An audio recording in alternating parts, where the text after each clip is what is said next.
Hey folks, Aestus here. In this video, I will be detailing my full class Eldritch Knight build that I call the Ice Knight.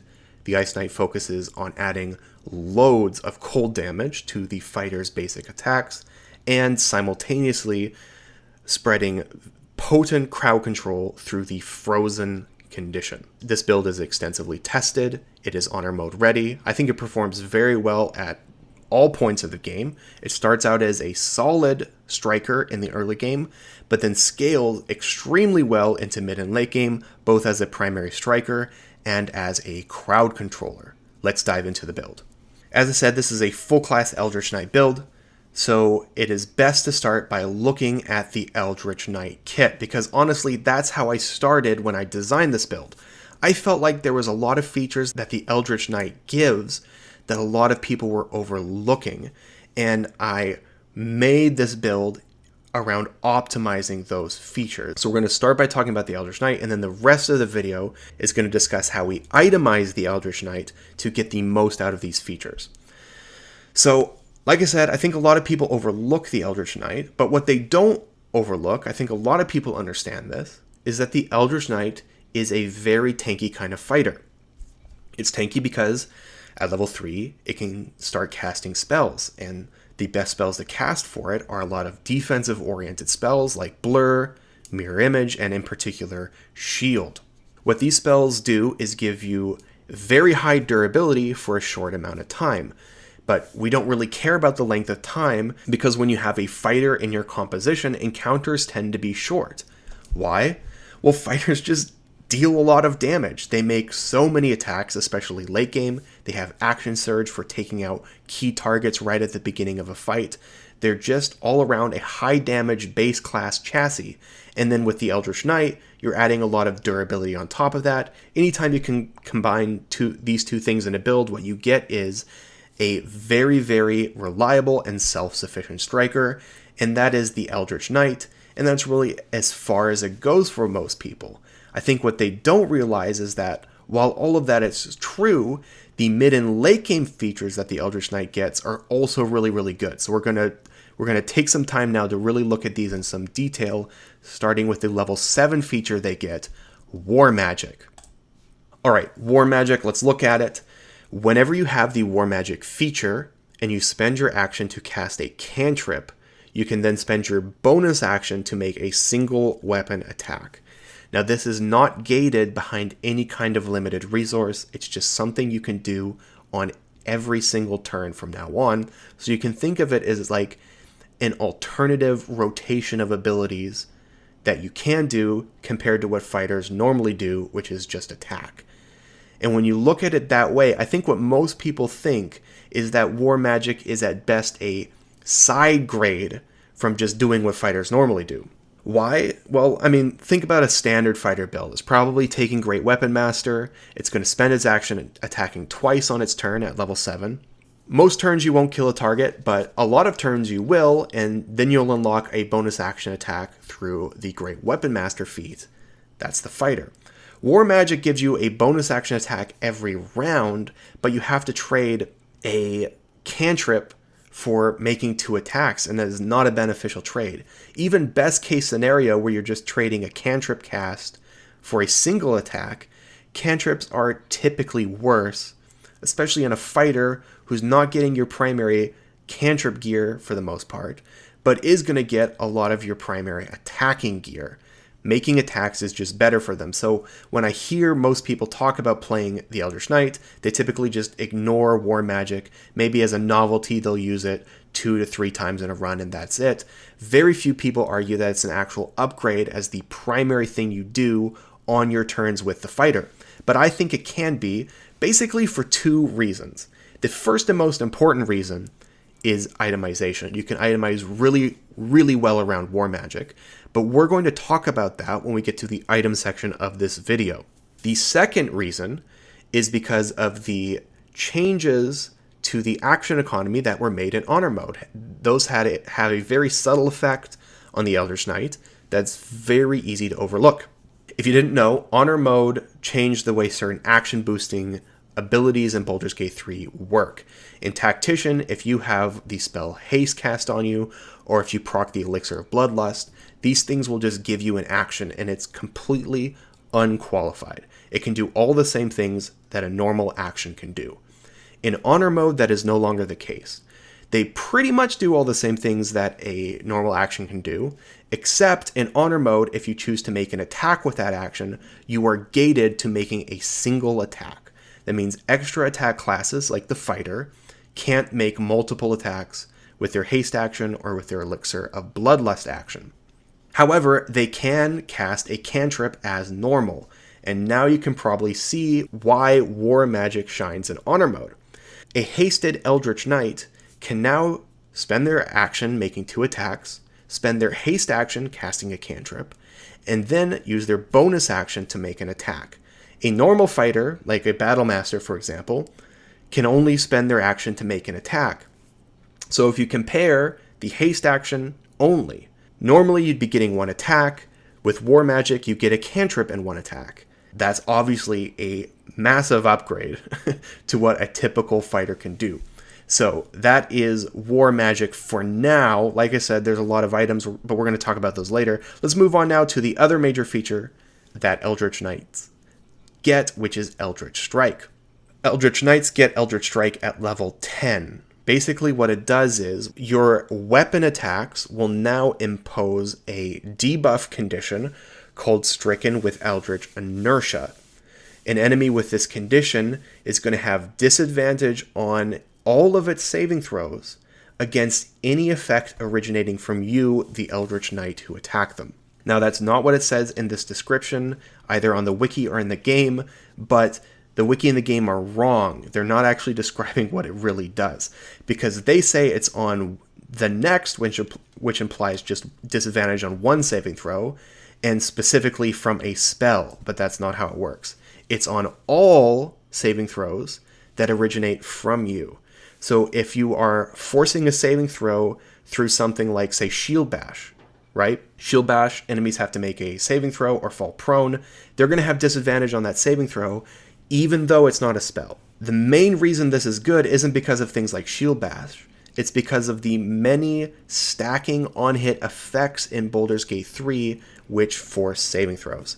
We're going to talk about it in a bit, but there's a lot of on-hit effects which stack in this game, and when they reach a certain stack threshold, they will be consumed to proc a saving throw on an enemy. If they fail that saving throw, something nasty happens to them. And with Eldritch Strike, fighters become the best class to abuse these kinds of features.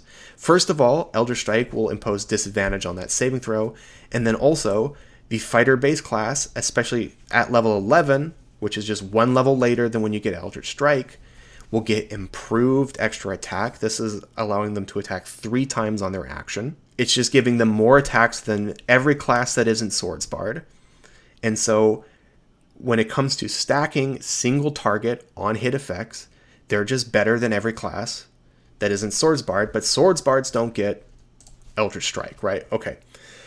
Hopefully that's not confusing. If you are a little confused, stick with me. I think when we start talking about items, a lot of this will get clarified.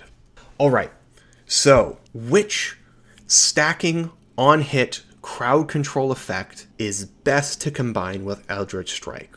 Well, honestly, there are lots of tantalizing options, and at the end of this build, we're going to be including more than one in the build, but the primary one, and the one where this class gets its name from, is Encrusted with Frost, which you get from the Winter's Clutches gloves. You can also get it other places. The Cold Brim hat will give you Encrusted with Frost on hit, but primarily we're going to be getting it on this build from Winter's Clutches. So when you are wearing the gloves Winter's Clutches and you deal cold damage, you will inflict 2 turns of Encrusted with Frost. Enemies that are Encrusted with Frost will have disadvantage on their dexterity saving throws. But then if they ever have 7 or more stacks of Encrusted with Frost, they will have to make a DC 12 Constitution saving throw, or take 1d4 cold damage and become frozen.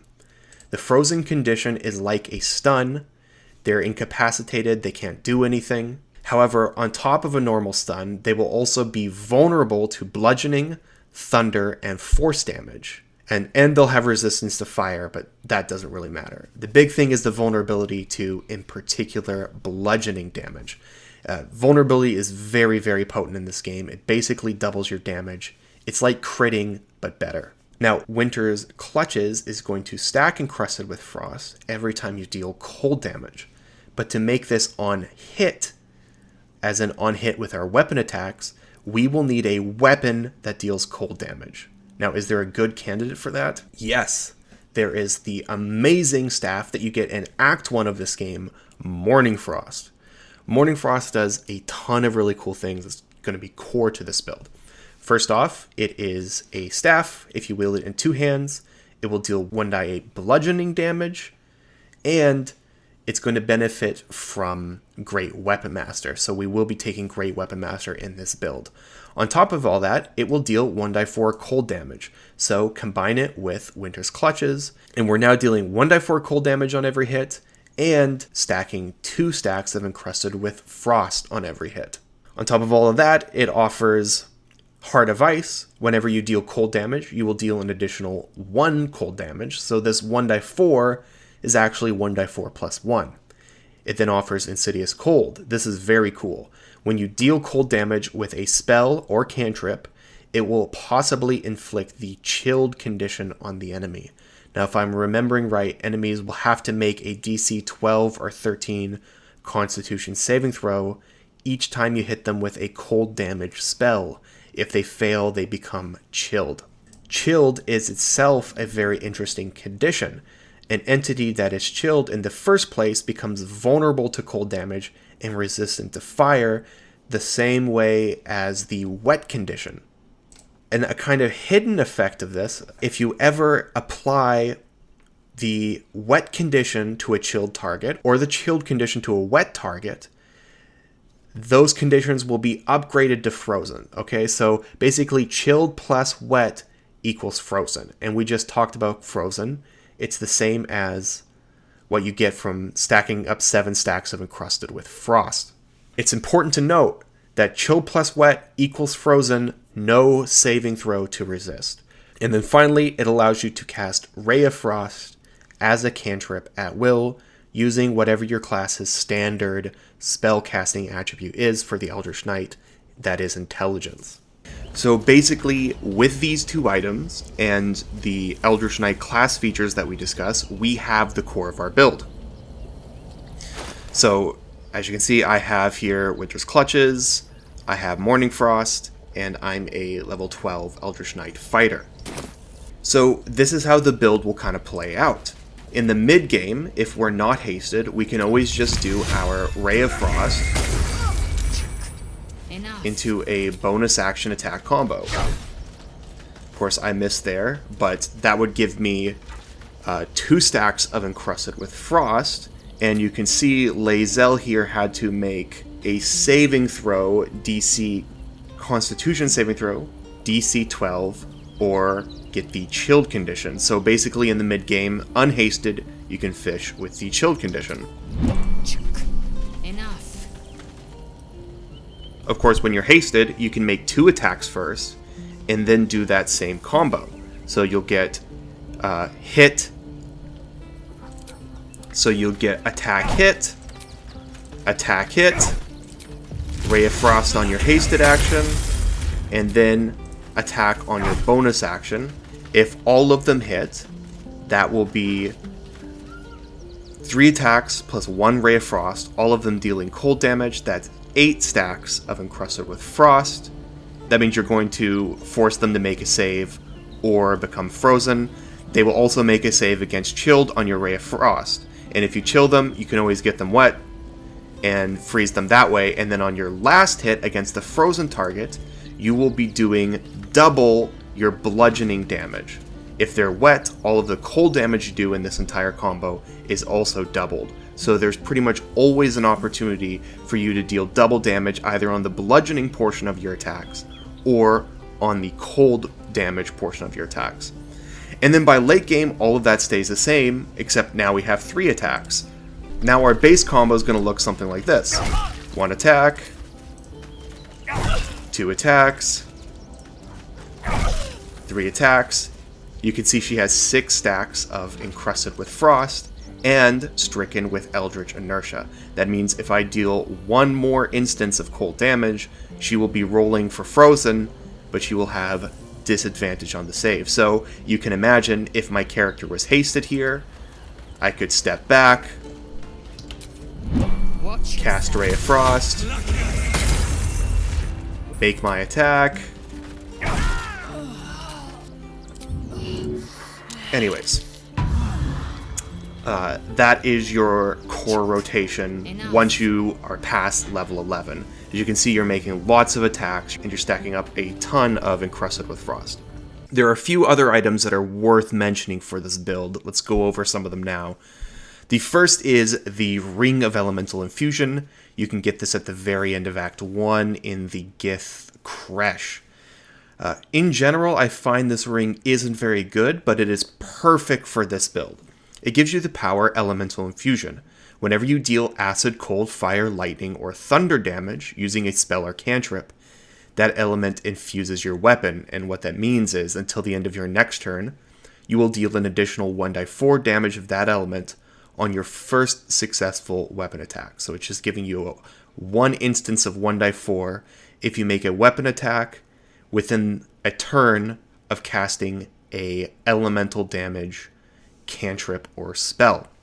Obviously that's perfect for war magic. So if we put this in our build, that mid-game rotation where we're fishing for chill procs with Ray of Frost, then we run up an attack with our bonus action attack, we'll be adding an additional 1d4 damage. Remember, that's on top of the 1d4 plus 1 cold damage that Mourning Frost is already given us. If the target is chilled, that 2d4 plus 1 is going to be doubled to 4d4 plus 2. That isn't even all the cold damage we can get on our attacks. The next weapon, or I should say wand, worth mentioning is the Drakethroat Glaive. I've talked about the Drakethroat Glaive in my top 10 weapons of Act 2 video. You can go to it there. But basically, this is a weapon that allows you to enhance other weapons, and you don't actually need to be wielding it to do it. So you end up using this mostly as a wand, casting Draconic Elemental Weapon on, your weapons of choice. In the case of this build, we will pick Draconic Elemental Cold and cast that on Mourning Frost. That'll be adding another 1d4 cold damage on every attack. So now we are up to 3d4 plus 1 cold damage on our basic rotation of casting Ray of Frost, then running up and making an attack. And if that target is chilled, that's doubled to 6d4 plus 2. 6d4 plus 2 will average around 17 additional cold damage on top of the bludgeoning damage that this attack is dealing, and of course the damage that you deal from your Ray of Frost cantrip. You add it all up, and it's actually very, very respectable damage in the mid-game just from our basic rotation. But remember, if we're hasted, we're stringing in even more attacks, dealing even more cold damage. So that is Ring of Elemental Infusion, Drakethroat Glaive. The other one I want to talk about is the Boots of Stormy Clamor, and really this has an asterisk. I designed this build with the Boots of Stormy Clamor in mind, but I found I've never gotten them to work properly, even after this last patch. They don't work properly on this build, I should say. It's kind of hit or miss. But it doesn't really matter that much for reasons we'll discuss about. But first, Boots of Stormy Clamor. What do these do? They give you the Arcane Echo Malefication.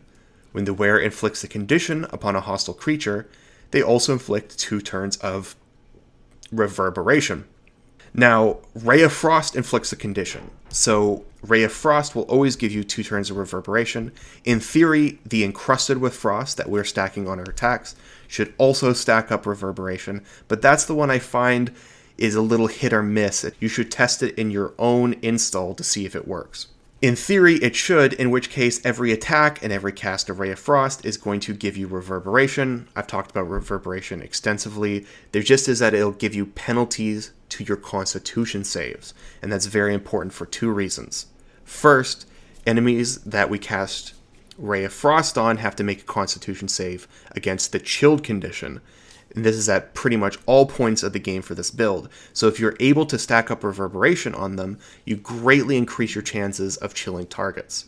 Late game, it's the same deal, except with the frozen condition from stacking a lot of stacks of Encrusted with Frost just by making so many attacks. If you combine several stacks of Reverberation with the Stricken with Eldritch Inertia, you actually start freezing targets more reliably. You get to a range where you can start freezing targets more often than you don't freeze them, and that is what we want. The thing about Frozen is, a lot of stuns or CC in this game that cancels turns requires your concentration save. Frozen on this build does not. So if you're running around the map freezing a target roughly every other turn, it's actually a lot of free CC that's kind of action economy breaking and ends up being very good, especially when you consider that it's doubling the bludgeoning damage of one of your attacks. Absolutely amazing. Now, like I said, Boots of Stormy Climber is bugged. It might not work on your install, but Reverberation does work. There's lots of ways to get it, and you don't actually need to have it on this build. If you just have another teammate that can reliably stack up Reverberation, you can kind of work them together and in tandem, target one unit, debuff their Constitution saving throws, and then start getting chill procs and frozen procs on them.